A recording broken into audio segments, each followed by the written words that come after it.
Aqui no estúdio do MGTV está o psiquiatra e homeopata Aloísio Andrade. Aloísio, as pessoas nascem com o temperamento definido ou ele é formado ao longo da vida? Guilherme, o temperamento ele é a característica da maneira de ser da pessoa, do que a gente chama de modus operandi, né, de como é que a pessoa funciona. Então, a pessoa nasce sim com um determinado tipo de característica de temperamento. Cabe lembrar ao telespectador que todos nós temos os 4 tipos de temperamento, só que um mais, outro menos e outro menos ainda. E ao longo da vida, através do processo de educação, Guilherme, através do processo também das vivências traumáticas, né, de quanto que aquela pessoa ao longo da vida sofreu determinado tipo de situação, então esse temperamento pode sim ser modificado, pode ser adaptado, mas não totalmente transformado. E a psiquiatria classifica alguns tipos bem característicos. Os tipos básicos, né, Guilherme? Os indianos, a medicina ayurvédica, que é a medicina mais antiga, anterior até a medicina chinesa, ela fala em 3 tipos, Pitta, Vata e Kapha. Tem a ver com o ar, com a terra e com o fogo.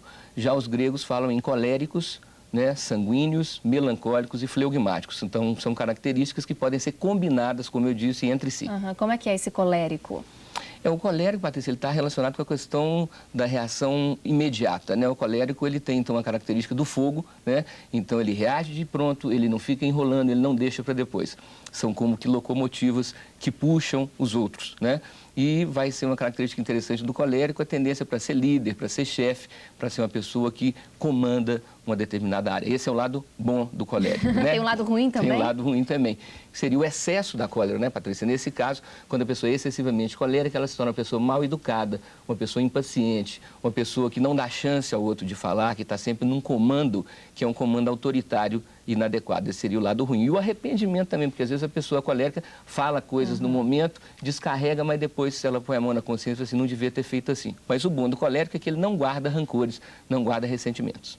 Agora, o sanguíneo. O que é o sanguíneo exatamente? O sanguíneo, né? O sanguíneo tem a ver com movimento, tem a ver com ar. Então, o lado bom do temperamento sanguíneo é uma pessoa dinâmica, uma pessoa que se envolve em várias atividades, uma pessoa que tem, enfim, vários vínculos, né? Essa parte, então, faz com que o sanguíneo seja um empreendedor, seja uma pessoa boa para o comércio, né? Para fazer esse levar e trazer saudável, né? O excesso também, nesse caso, não é bom.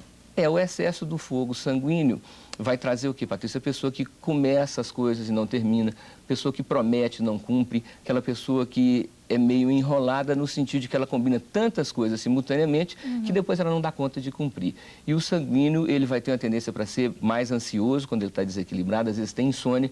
Existem pessoas que têm dificuldade até para sentar para comer. O tempo de sentado para almoçar é trabalhoso, então come-se rapidamente para já logo ficar livre do estar parado, porque o sanguíneo, quando desequilibrado, melhora muito pelo movimento. Você está dizendo que o colérico não guarda rancor, e o nosso terceiro tipo, o melancólico, esse guarda, né?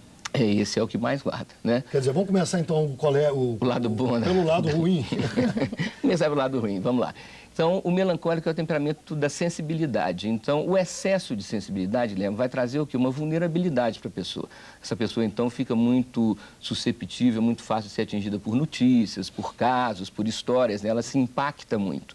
E o melancólico, quando ele está desequilibrado, ele fica muito preso ao passado ou imaginando a fantasia do futuro.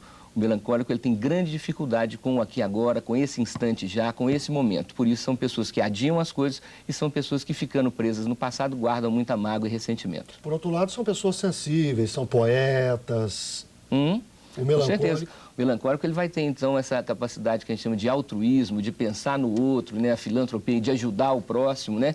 Ele filosofa, como você disse muito bem, é um poeta. Ele é uma pessoa, então, que está à frente do seu tempo, normalmente. Agora tem o diplomata também. O diplomata é fundamental, né, Patrícia? Como nós falamos, cada um de nós tem que ter um pouco dos 4. O ideal é que fosse 25% de cada um que se manifestasse na hora correta. Mas, infelizmente, né? Mas o caso do fleugmático é aquela pessoa, então, afável, gente boa, é o diplomata, é o embaixador.